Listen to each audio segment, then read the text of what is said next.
Welcome to the Feisty Women's Performance Podcast. I'm your host, Sara Gross, Ironman champion, PhD in women's history, and founder and CEO of Feisty Media.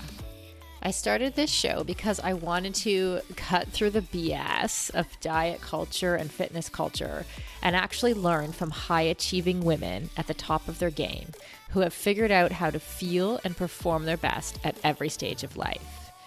So I chat with experts, elite athletes, and leaders who have learned to succeed despite the massive gender data gap in exercise and medical science and product development. Every episode is filled with information, advice, and anecdotes that will help you fulfill your potential as an athlete, mom, leader, or business owner. And listen up. If you don't subscribe to our Women's Performance newsletter, you are definitely missing out. It's totally free. So head over to womensperformance.com and subscribe now. That's womensperformance.com. This podcast is a production of Feisty Media. Hello, Feisties. Welcome to the Women's Performance Podcast, and thank you for listening. I am thrilled to introduce today's guest, Dr. Emily Jevons, who has a PhD in Exercise Physiology and Nutrition. Emily and I were talking before the show, and I first met her. She actually took a photo for us at the Ironman World Championships in 2022. We were interviewing six-time champion Daniela Ryf, and we wanted a picture of our whole team with Daniela. And Emily was standing by watching the interview and kindly took the photo for us. And then she reached out when we first launched our online course, Fueled. And here we are today recording a podcast. As I was planning for this episode, I realized I really wanted to ask Emily about protein intake. Protein, for me, has been one of the most confusing parts of sports nutrition in recent years. How much do we need? When do we need it? Should we adjust our recovery drink or snack for strength training versus endurance training? And do women really need more protein at certain times of the month? I had a lot of questions. So coming out of this conversation, I feel a lot more settled about how to get enough protein in my diet without needing to take any extra time to weigh chicken breasts or read every label. I hope you enjoy it as much as I did.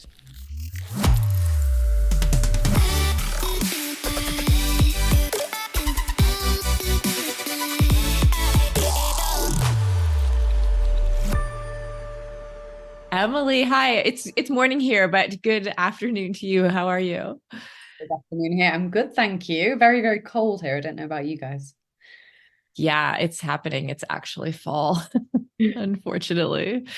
Okay, I'm so excited to talk to you today. I think, we've had a few other dietitians and nutritionists on, but you have a very unique perspective with your PhD in exercise physiology and nutrition and some of the projects that you work on. But where did your interest in nutrition first start? I feel like nutritionists always have an interesting story.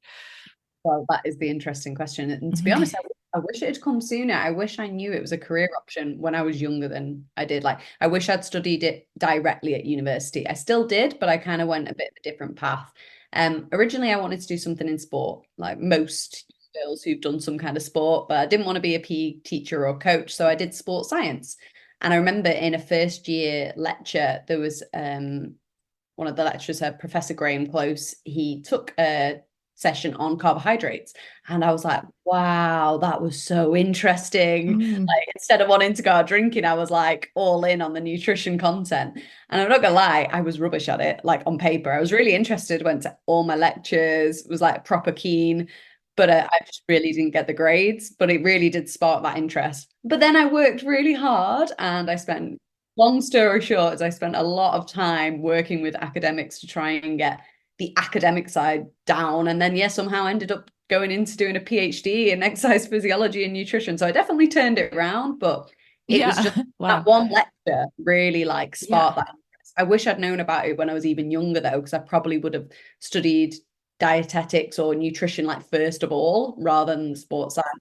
At the same time, I appreciate where it got me, and it was a interesting journey, long journey, 7 years to get there in the end. Yeah. Do you remember what it was specifically that you learned about carbohydrates that made you think, oh, wow, I want to learn more? To be honest, it was quite a while ago now, so I can't even remember what the penny drop moment was. But I Mhm. remember the lecturer, he was so enthusiastic and engaging. And maybe that's like influenced, like I'm a lecturer as well myself now. So maybe that's influenced part of my career path because I would love to have that effect on someone myself. When I teach, I'd love that penny drop moment going, wow, I want to do that. So Yeah. Yeah. And topic and teacher. nice. What sports did you play as a kid? So I was a swimmer growing up, and then Okay. typically being a 15, 16-year-old girl, I didn't want to have soaking wet hair and not wear any makeup to school anymore. So I quit then, but I got back into it. After my PhD, I started triathlon. And Mhm. yeah, it turns out it's really helpful to have a swimming background. It is. It is. So took to triathlon quite well. Nice. Amazing. Okay. And you've been studying, I do think it's very interesting, that combination between exercise, physiology, and nutrition. What are some of what did you do for your dissertation? So do you want the fancy title first and then the English Oh, plain title? sure. Give us the fancy Okay. title. The fancy title is The Quantification of Substrate Metabolism in Endurance Athletes Using Microscopy Techniques. And essentially, that means I was looking at how endurance athletes use carbohydrate and fat under a microscope for a few years. I looked at muscle biopsies. It's really interesting, but I spent a lot of time one-on-one with microscopes. To be honest, it was a time I look back on when I listened to a lot of podcasts then. Mhm. Wow. And so does that mean, okay, when I'm thinking about carbohydrate, I mean, I really want to talk about protein today, as you know, which is kind of funny. But with carbohydrates and fat, are you looking at percentages of carbs and fat that people are using when they're doing endurance sport? Is that kind of the general gist? Yeah, essentially. I was looking on quite a cellular level, so I won't bore too much with the in-depth detail, but we use Mhm. like carbohydrate from specific regions of our cells. It's not just one glycogen pool. We store it in like on the outside of the cell or the middle of the cell. And I was kind of Mm. trying to quantify that. Where are we using it from? And the end goal is still being developed. Like I wouldn't say I found all the answers because whoever does in a PhD, but I got some more future research questions and I did enjoy it. But yeah, definitely a lot of time on a microscope, that's for sure. Yeah, yeah, sounds like it. And I do want to, like I said, I do want to talk about protein today because I think that a lot of us get, even I'm confused, after 15 years as a pro athlete and putting together a course on fueling and, now even in my own life, I'm still struggling to figure out how to get enough protein in based on the requirements that we're told that we need. And so I just wanted to kind of unpack all of this for everyone because I figure if I'm confused, then other Most people people must be confused. are. But as athletes, or even just me now, I'm more of a regular active person now, if you will, like 1 to 2 hours of exercise a day. Um, Still very reactive. it's still, yeah, it's still pretty active, but it's not like a 30-hour training week like when I was a triathlete. And so we're told that we need quite a lot of protein. And then when you look at the numbers and you break it down per grams per your body weight, it ends up feeling like a hell of a lot. So do we need a lot of protein? And why do we need it? Well, I guess it depends what you mean by a lot. Like I Yeah, have great. the number values, but it depends. Some people might not class it as a lot and some people would. But to start with, why we actually need protein is because, well, essentially every single cell in our body is actually like at least partly made from proteins. And there's so many other roles than just muscle building. Like that's the one that everyone thinks probably arguably protein's most famous role is building, repairing muscles, but it also helps with metabolic reactions. It helps transport different nutrients. It helps form antibodies, so our immune system, maintain Mm, fluid balance. And it can be used for energy, though not preferable. We're much better using our carbohydrate and fat stores. So it's pretty impressive, really, when you put it like that. Like it has so much more to do with our body than just repairing muscle tissue. So obviously we need a lot when we're exercising to help us repair our muscles, but all of these other roles are trying to go on as well. So we have to think about the bigger picture. mm. And yeah, it's essential. There's a reason it's a macronutrient. Yeah, that's so interesting because do you know how our bodies will prioritize? So if we're not eating enough, if we're exercising, or if we're doing endurance sport or CrossFit or something else, and we're not eating enough protein, will our bodies prioritize one thing over the other? Like, will it prioritize muscle recovery over some of the other protein needs of, or do we know that? I don't know personally if we know that or not. I mean, if someone does know that, they can get in contact with us and let us know afterwards. But I know in general, if your energy levels are like or you're under fueling, essentially, we won't get into reds today. That's a whole other topic, isn't it? If you are under fueling, your body actually will prioritize fueling the exercise, but that's why you end up with health implications because all these other roles aren't supported.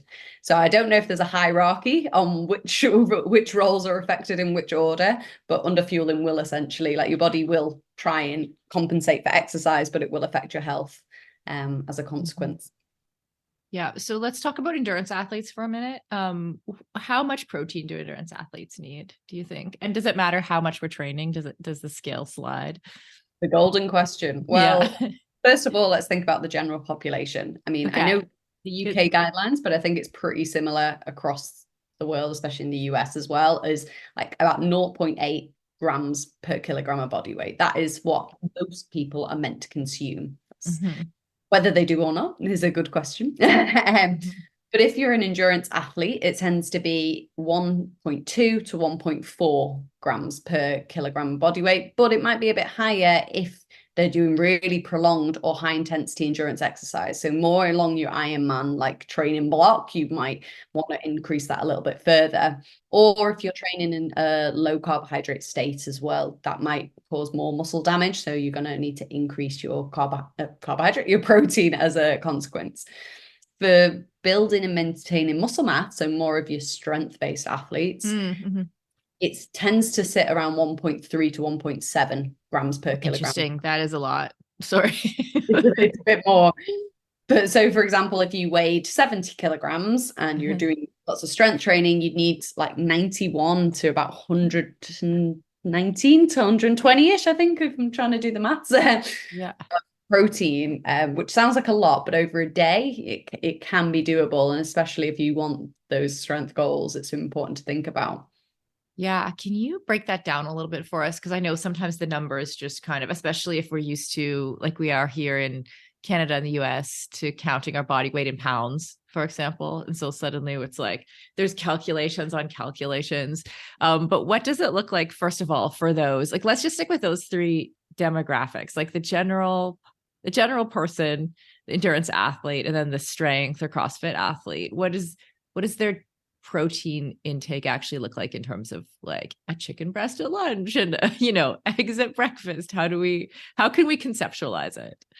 Well, again, that will depend on if they're actually meeting these goals as well. So it's a massive one. But if you're a strength or endurance athlete, trying to have protein at every meal is a good way of trying to reach these goals. Because if you are prioritizing protein, say at breakfast, where a lot of the time, typically people's diets are very carbohydrate heavy, you're already going to be ahead for the rest of the day. So instead of thinking it as one big number of, well, I said 90 to 120 for 70 kilograms there for strength training, didn't I? Sorry, I don't know the pound conversion of myself.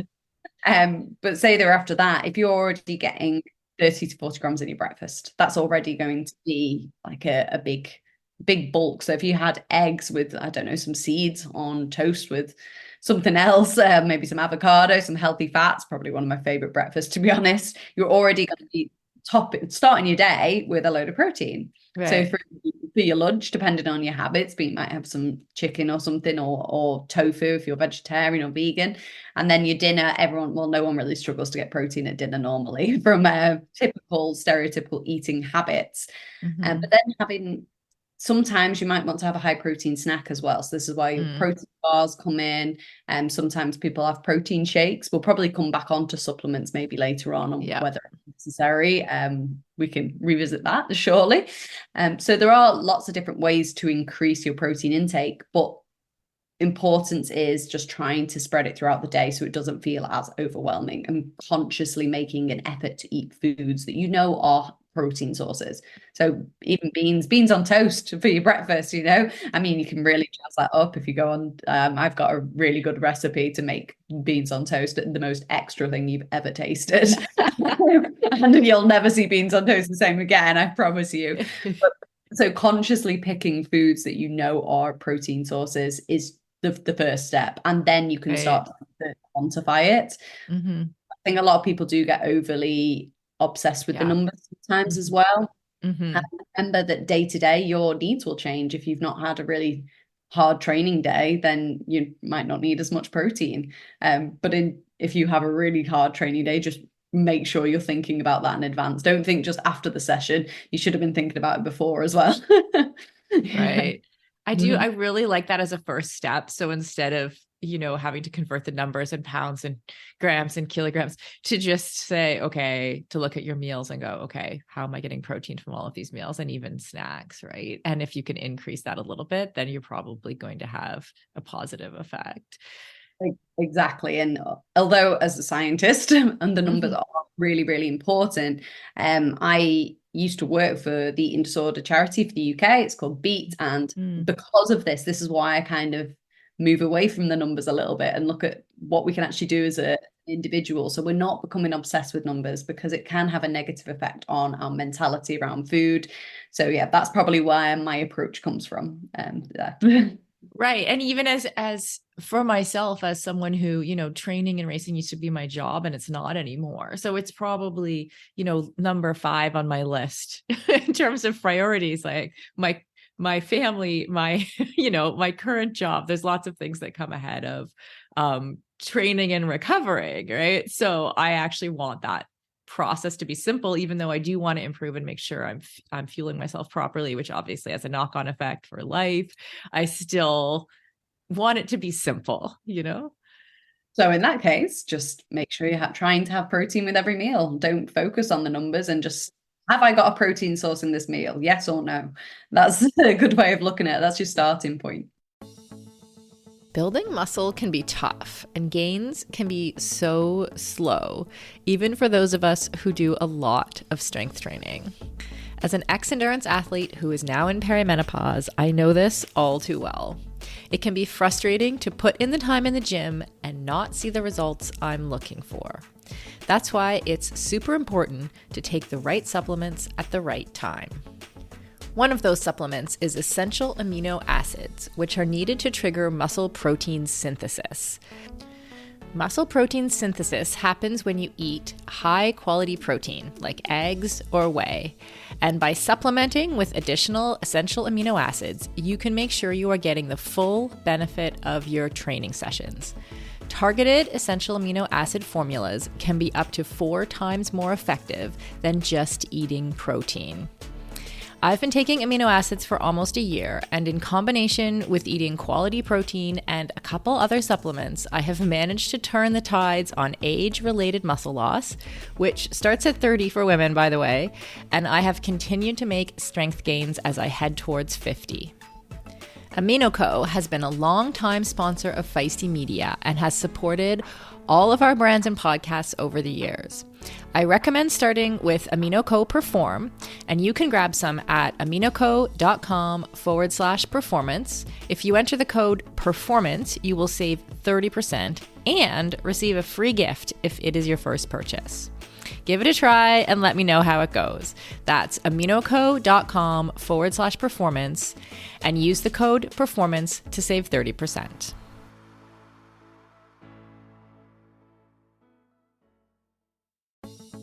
For decades, running shoes have been researched, tested, and designed for men. Brands have relied on the shrink it and pink it approach to sell male shoes to female customers. That's why we are so excited to be working with Hedas. Hedas designs athletic footwear for women that elevates performance, safety, and style. Hedas unlocks the science behind women's biomechanics through dedicated research, creates better shoes for women that support their longevity and performance, and establishes new design standards to promote transparency in a male-biased industry. Hedas have a lower ankle collar to reduce rubbing, a breathable mesh toe box to allow for ventilation and to allow for female toe shape, a special kind of plate in the midsole to keep tired legs going, a narrow heel cup to reduce heel slippage and take the pressure off our Achilles, and a rounded instep to create a snug fit. Hedas has 3 shoe models designed for different sessions: the Alma Cruise for long runs, the Alma Tempo for training days, and the Alma Speed for pushing the pace. I've personally been running in the Alma Cruise and I love them. It's the shoe I always wanted and never knew I needed. The fit is perfect in every way.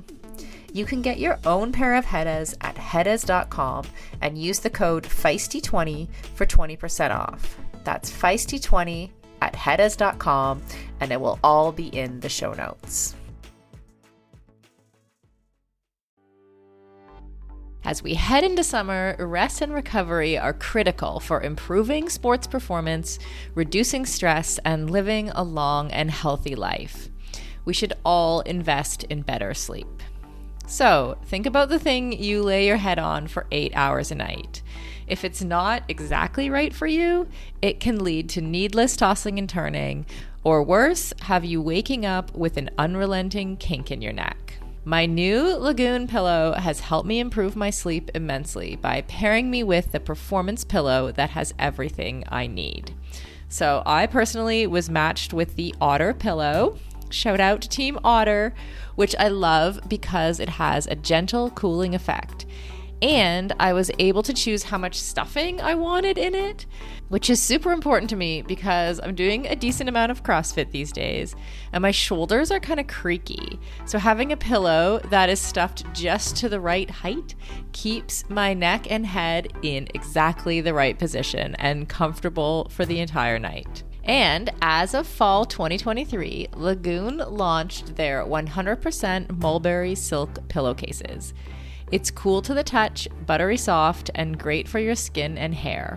You've got to go check out this pillowcase if you want to feel great and look great every morning. Waking up for morning workouts has never felt better. I'm refreshed and pain-free thanks to my Lagoon pillow. To check it out for yourself, go to lagoonsleep.com/performance and take the 2-minute sleep quiz to find your perfect pillow match. And then use the code PERFORMANCE for 15% off your first purchase.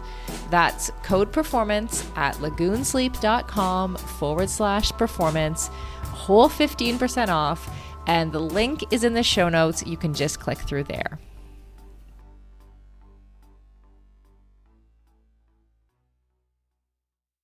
Yeah, and then let's talk about after exercise, because this is where I feel like in recent years, there's been I've heard contradictory things from people, right? So I know when I was, a decade ago, it used to be, get in endurance training, get carbohydrates in right away. That's a huge priority. And then as long as you get some protein within 2 hours, then I've also heard that getting some protein right after in that 15-minute window, right after exercise, and along with your carbohydrates can be good because it can help reduce the sort of cortisol effect of what, of the training itself. And then you hear things about, women should have protein right after exercise more, or they need it more than men do. So what are your recommendations for recovery for protein wise after an endurance session or after a strength session? Okay. So yeah, there's so many things that have been thrown around. I know, I just threw you. Yeah. I throw a bunch of stuff. No. Yeah. So I mean, you've probably heard so many different timings on the optimal time to eat protein. Some people it's 15 minutes after, it's 30 minutes, sometimes it's an hour, it's 24 hours, and then there's carbohydrate comes onto it. It's like, it's almost can be a little bit overwhelming, can't it? Yeah. Mm-hmm. But in an ideal world, we should try and consume some protein after exercise when it's available to us. So if that's straight away and you can, then go for it. But it doesn't mean it's pointless consuming it an hour later. there's been some research that's actually shown that the anabolic window, so our muscle building window, especially after strength training, can last for 24 hours. So it would be beneficial for you to consume protein throughout the day, not just post exercise, because that muscle building process is going to continue over 24 hours.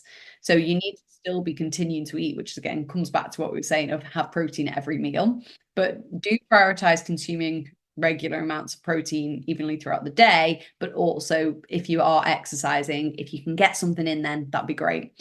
This is where I'd say your supplements can come in handy, because let's be fair, if you've done a really hard session, you can feel a bit sick afterwards. No one wants to eat a full meal or sit down full chicken breast or something similar. Yeah. So that's where sometimes supplements can come in handy, because if you're not ready to have a full meal, having a protein shake could help. But remember, they are designed to supplement your diet, so they should be in replace of. That's the key word. They're called supplements for a reason. And if you can have food straight afterwards, then maybe go for that. Like, food first is a great approach to have, but I appreciate that a lot of us feel way too sick after exercise to eat, or we don't have the appetite to.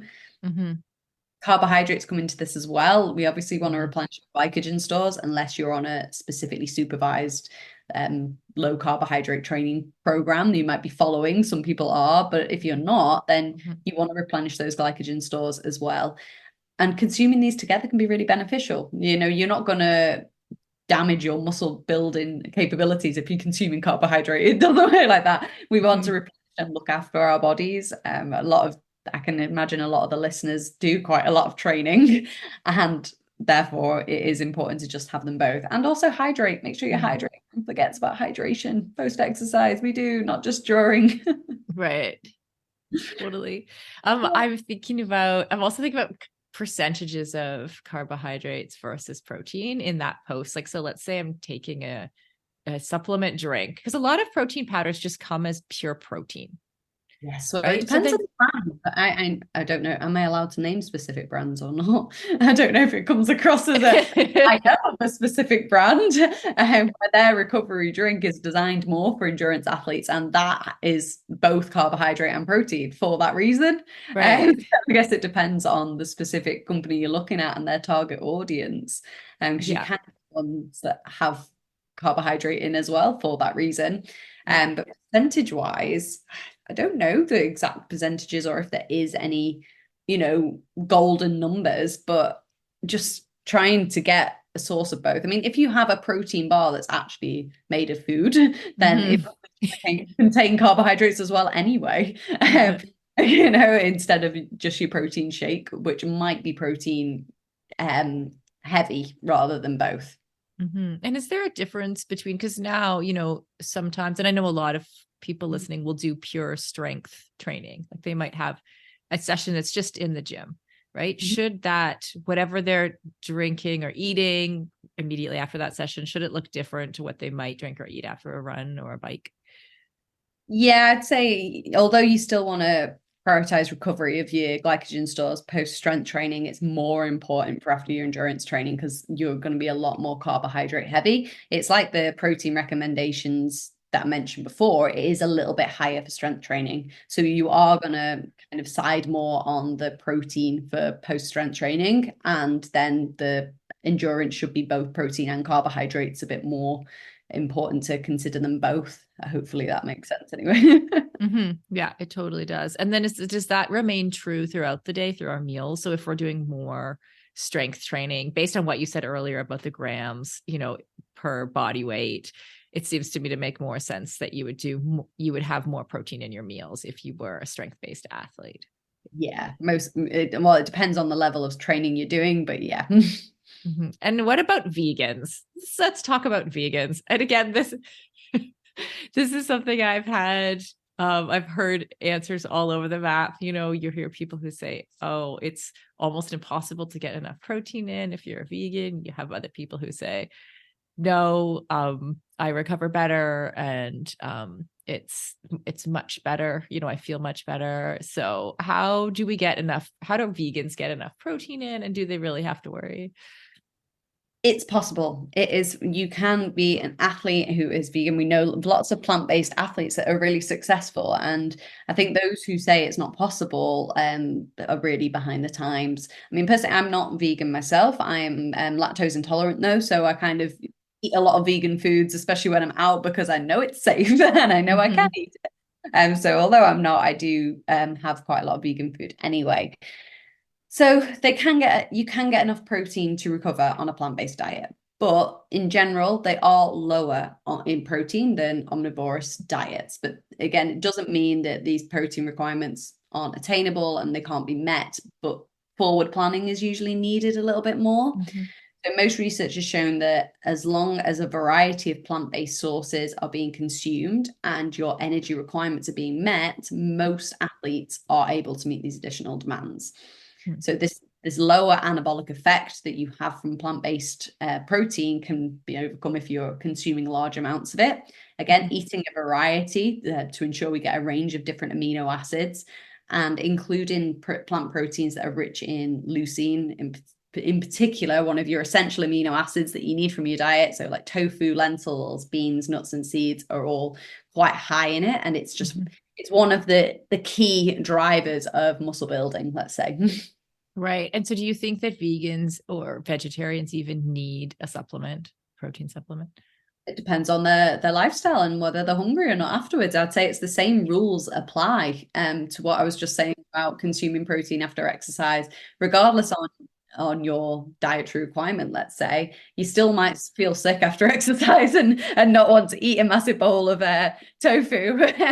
Right. So that's where a protein shake still might come in handy, and there are quite good ones nowadays. I've noticed there's quite a good range. I mean, that's really developed in the last few years, hasn't it? I mean, again, I use plant-based protein powder because being lactose intolerant, I don't have whey protein.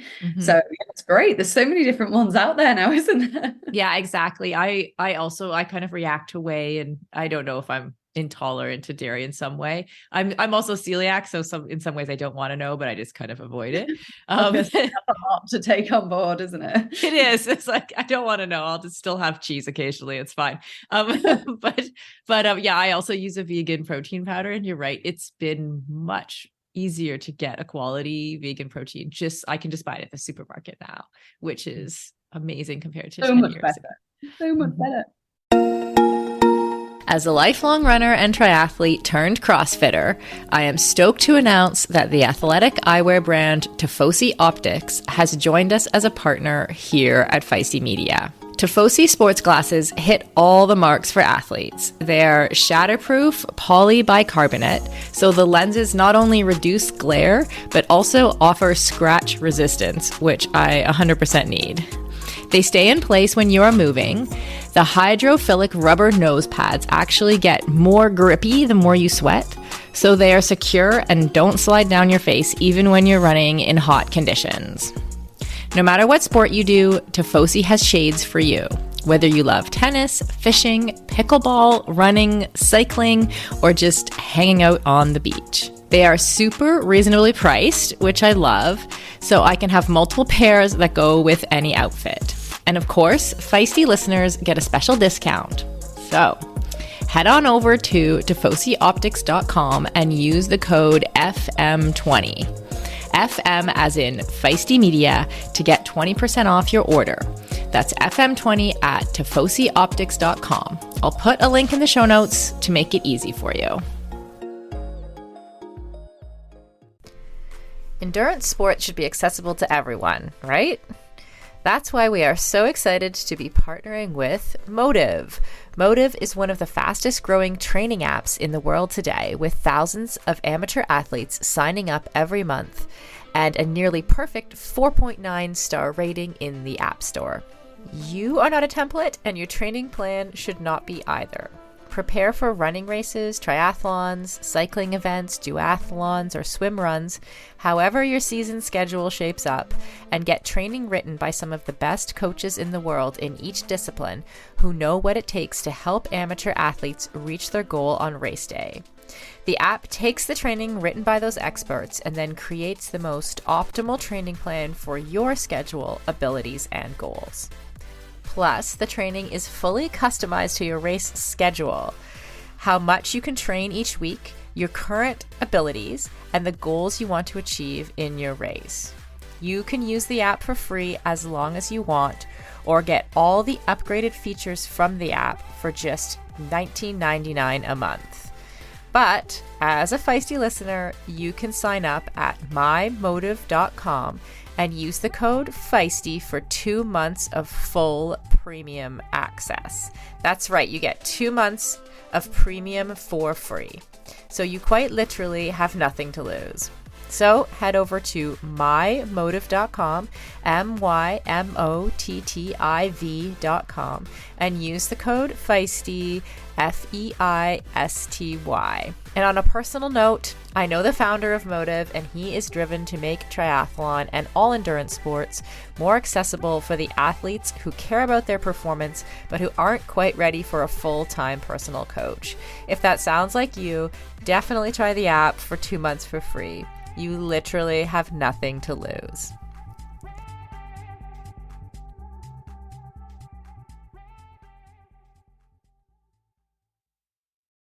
Yeah, and let's talk about ideal. I mean, speaking of kind of sources of protein, you've mentioned a lot of different foods. I one time in during a fueled course during one of the cohorts, I asked our expert, our dietitian expert, whether how I could get more protein in my diet. And she asked me to list off a day of what I was eating.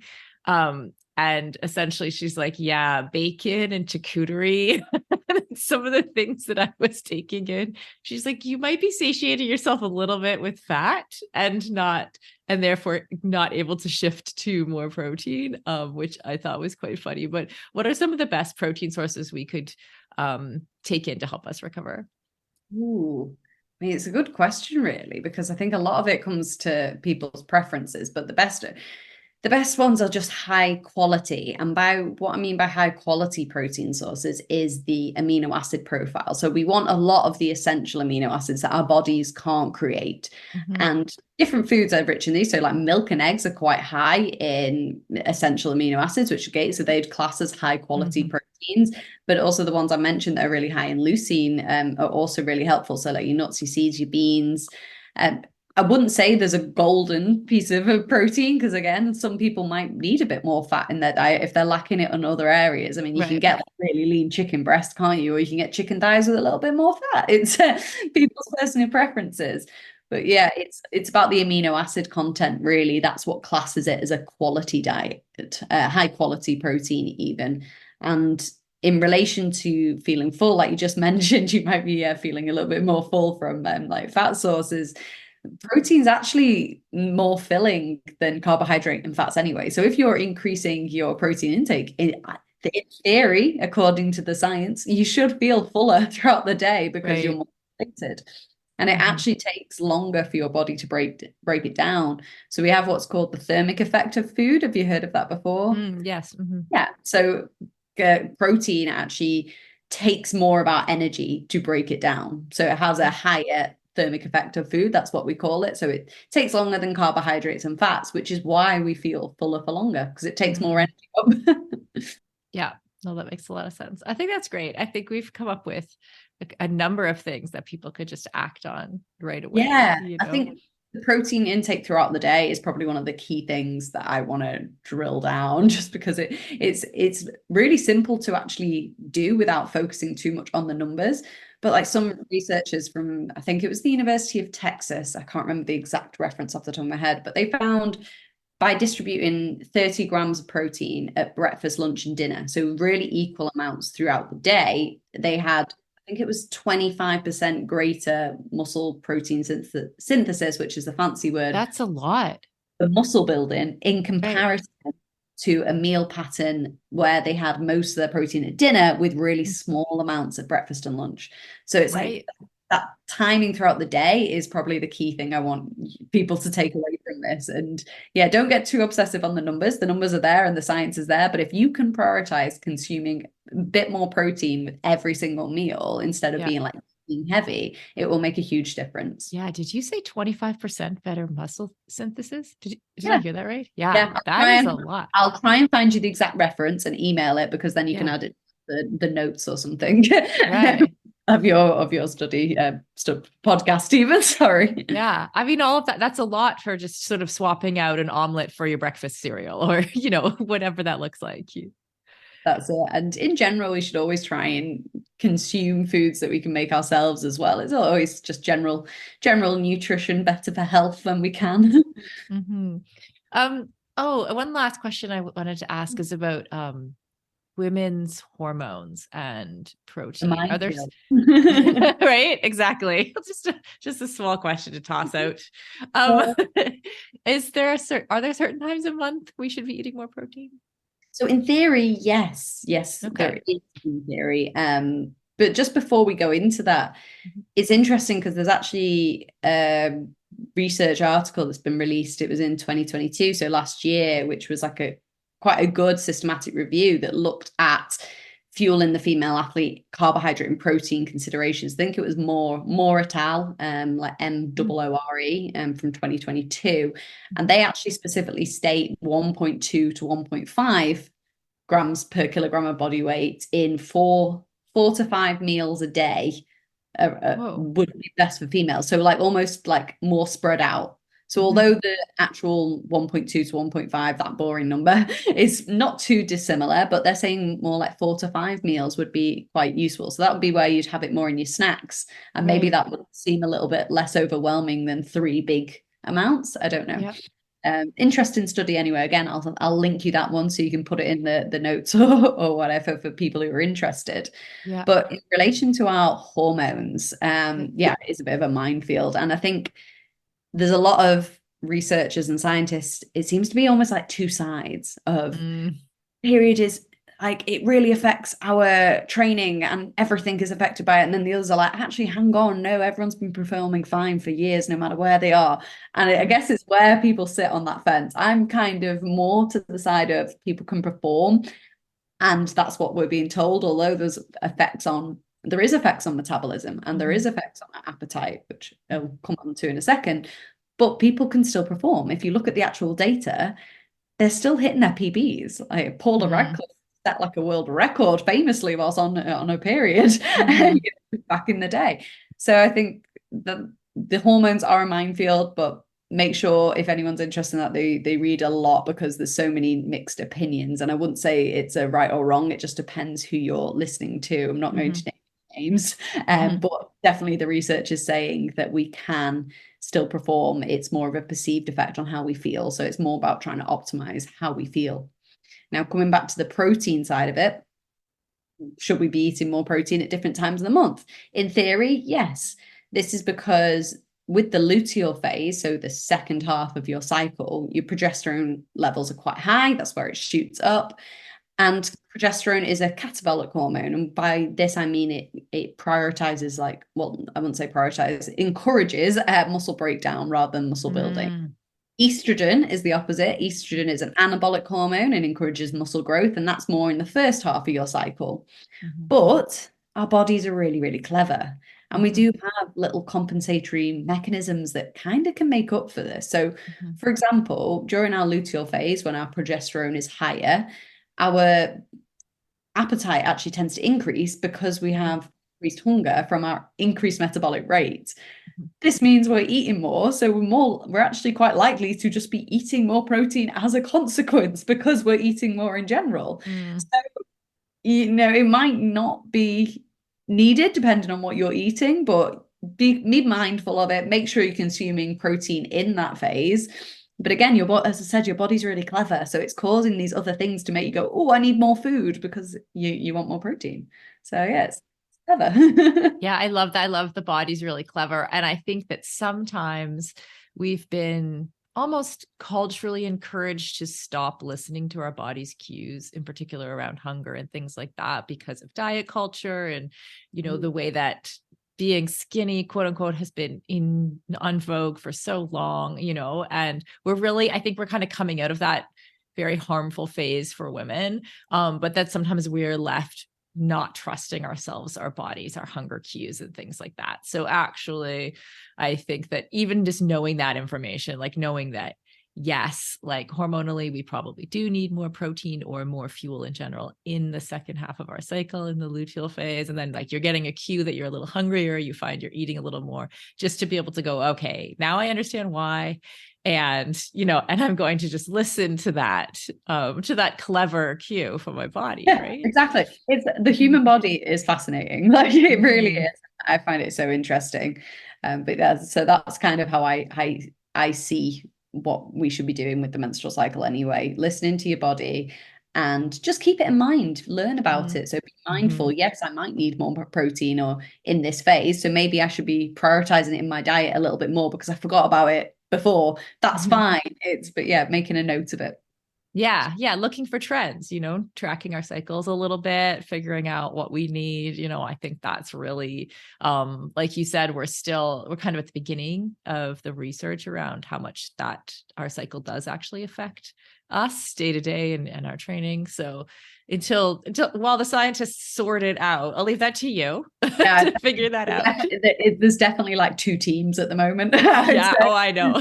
there's definitely two teams of people of yes, it has a massive effect. And actually, people are still doing really, really well, regardless. So Yeah. Well, and I understand why. I understand both of those sides. Sometimes I wonder if it's not more related to how the individual actually experiences her own that's cycle.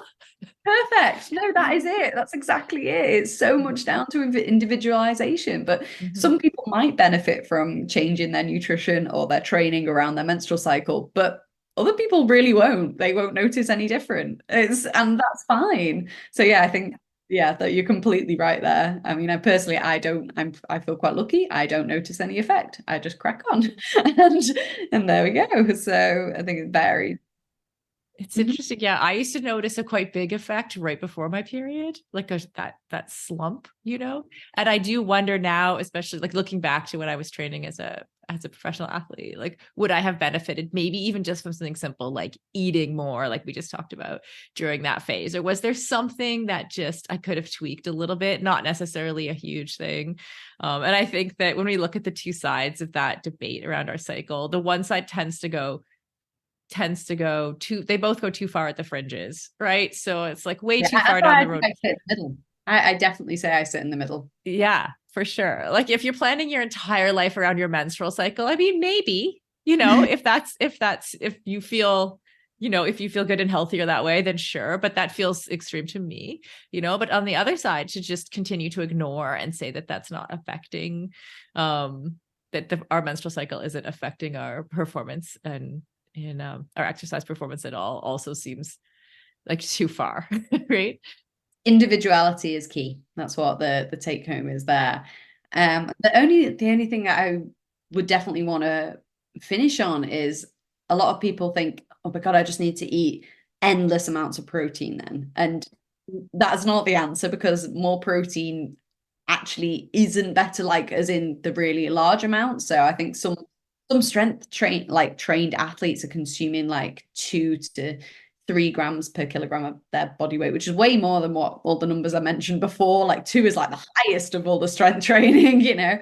But as far as I'm aware, there is little or even possibly even no evidence that these high daily intakes actually result in further muscle mass and strength gains. Like it's not doing Right. anything, but it almost plateaus. Your body can only do so much processing of protein. As I said, it takes more energy for us to process protein. Mhm. So it's like Right. find the optimal dose and just prioritize your protein at meals. But it doesn't mean you need to be having like 3 protein shakes a day with eggs and chicken and everything you can imagine under the sun. Mm-hmm. And there might be, like you said, there may be a downside to having too much because of the way that we metabolize protein. Is that right? Well, it might make you feel quite bloated, but it just takes quite a bit longer to digest. So Mhm. there's no real reason for us to go that far. Like your body is going to plateau, and so at that optimal rate, that's where you need to be. And I will send you these notes as well and any numbers so that you can add it to the description so that people can do the conversion to pounds. Yeah, that would be great. Send us the Yeah, notes. We'll add it to the show notes. That'd be amazing. exactly. Sorry, British here. That's cool. We're Canadian. I'm Canadian, so I kind of mix all kinds of things together. I know what kilograms are and what pounds are. Well, If a any, lot of people use like stone and pounds in the UK, but I think because I've come from a sports science background and academic, everything's in kilograms, or most of the research seems to be in kilograms. So that's how I work because of that. Yeah, for sure. Emily, so great to talk to you. Where can we find you? I know you have a couple of Instagram pages. How can we follow you and learn more from you? So I have two pages. Emily Jevons Nutrition is my nutrition page, obvious one by the title, and then I also have a more athlete focused page for myself, which is emilyj.try on Instagram. Again, and you can probably write them down in the show notes if people are interested on following me, or feel free to drop me a message if anyone has any more questions. But hopefully you'll take away from this, like I have. Even though I'm a scientist by trade and know all the numbers, I definitely focus on a holistic view on how we can actually change our diet day to day and make it doable and actually manageable. Well, that is how I have felt about all the information that I personally got from this conversation. And I think our audience will feel the same. So thank you.